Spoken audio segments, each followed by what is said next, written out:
I remember when we was in the training, we used to go to the training ground and we'd all eat in the same canteen. First team, young lads, schoolboys, you used to come in. I remember used to see you in your school uniform, baggy school uniform, baggy blazer down to your knees. I was like this yeah, big. he was only small.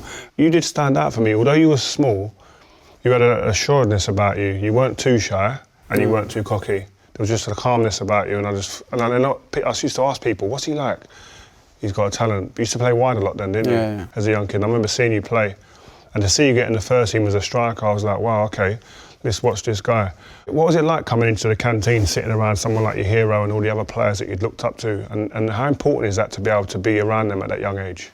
Yeah, I think just like little things, like they always teach you to be like respectful the whole way through the academy. Like if you see the staff, shake their hands, say morning, say bye when you're leaving, stuff like that. And that's like over in our building, and then for us to get the chance to go over to your building and then just watch you guys just do what you always do, and it just shows even if you do manage to reach the top level, you don't change you know what makes you. And yeah, it's just reminders really, never to forget that. Is that what you've tried to carry on now as you're one of the senior players, even though you are still quite young, but to continue that type I think it's important, like, although no one ever really speaks about it, like they're the fundamentals of what I class as like the tradition of the club, and what's always, I don't know, it's just always been there. There's obviously things that have changed, but at the same time, if I do get a chance to speak to the academy players, then I just always tell them the things that they're learning there, just keep them with you, because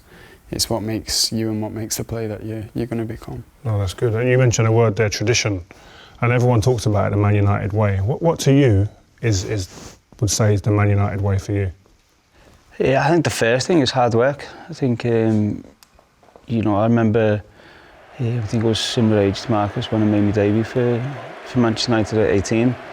Being from Liverpool, I knew it wasn't going to be easy. I had to find a way to make sure I win the fans over, and the first way to do that is by working hard. And I think I carried that out throughout my whole career. You'd have good games, bad games, but there's no excuse for not working hard. And I think the manager really drove that into us, into all the players, about your work ethic. For the lads in the dressing room, Guy Neville, Scholes, yourself, some of the older lads, you take your everyday way of life from them, because they've learnt it from the manager, and you just try and carry that on, that tradition, being, as Marcus said, being respectful, chatting to all the staff around the training ground, but ultimately, when it comes to match day, making sure you're doing the best for the team, for the city, for the fans, because if you don't do that, you'll get found out very quickly. Yeah, it's true. Yourself, Marcus? Yeah, I think it's probably the same message for me, and just to express yourself, but expressing yourself kind of just comes into one. I think if you want to go on to the pitch and enjoy yourself, you have to work hard. Like, if you come off the pitch knowing that you've not worked as hard as you could have, you've not really enjoyed yourself out there, and probably not played your best football. So yeah, for me, they've always said to me just to express myself and play as freely as I can, with the other things like tracking back and stuff like that. Make sure you do that, but at the same time, go and enjoy yourself, go and score goals, go and do skills, assists. Just be happy on the pitch.